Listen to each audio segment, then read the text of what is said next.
ولذلك النبي عليه الصلاة والسلام حديث البخاري وريني مسلم بان رجينا صحيحة على كل حال وحوينا بري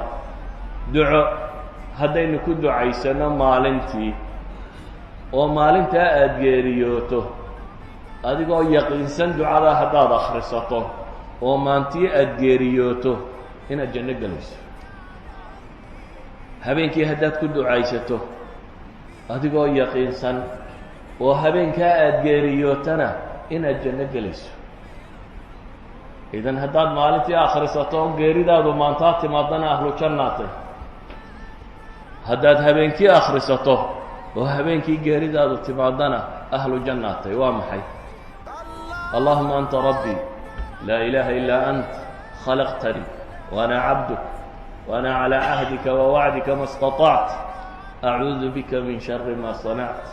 أبوء لك بنعمتك علي وأبوء بذنبي فاغفر لي فإنه لا يغفر الذنوب إلا أنت. النبي عليه الصلاة والسلام قفك يراهده اللهم أنت ربي لا إله إلا أنت إلهي وضع ربي أضاء أبو ري أضاء ركيغا مامولا أضاء كهوس جوغا قعنت يقول هيا ركيغا مامولا لا إله إلا أنت خلقتني توحيد الربوبية قفك الله يمادي إلهي مامولك وقلاده توحيد العبادة الله يمادي إلهي إلهي وانيق حقا ينوحي كس يماده أدقون باحق لعبادة labada baqira baa ilaahay leey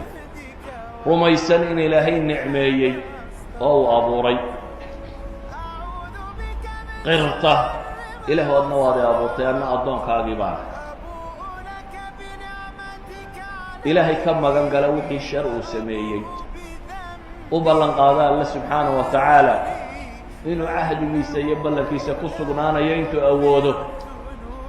oo isagoo garanaya xaraanta inaanu jiiraynin isagoo garanaya dambiga inaanu ku rooraynin ilaahi subhanahu wa ta'ala wa'digiisa iyo ahdigiisa ilaalinaya intuu awoodo kadibna yiraahdo ilaahu waxaad nimco siisay waa ku qiraya abuu laka bi ni'matika alayya ay a'tarif ilaahu waa qiraya waxaad nimco siisay wa abuu laka bi dhanbi ilaahu waxaan kaloo qiranaya i'tiraafaya halkaan mahad ka celin lahaa wixii falxuma iga yimid sayi'aadkaygana waan qiranaya ee ilaahu dambigayga dhaaf adiga dambiga dhaafay ninka inta yiraahdo buu nabigu alayhi salaatu wasalaam man qaalaha wa huwa muuqinun biha ninka yiraahdo isagoo yaqiinsan oo rumaysan oo ay qalbigiisa ku jirto hadduu maalinta dhinto waa ahlu janna buu nabigu alayhi salaatu wasalaam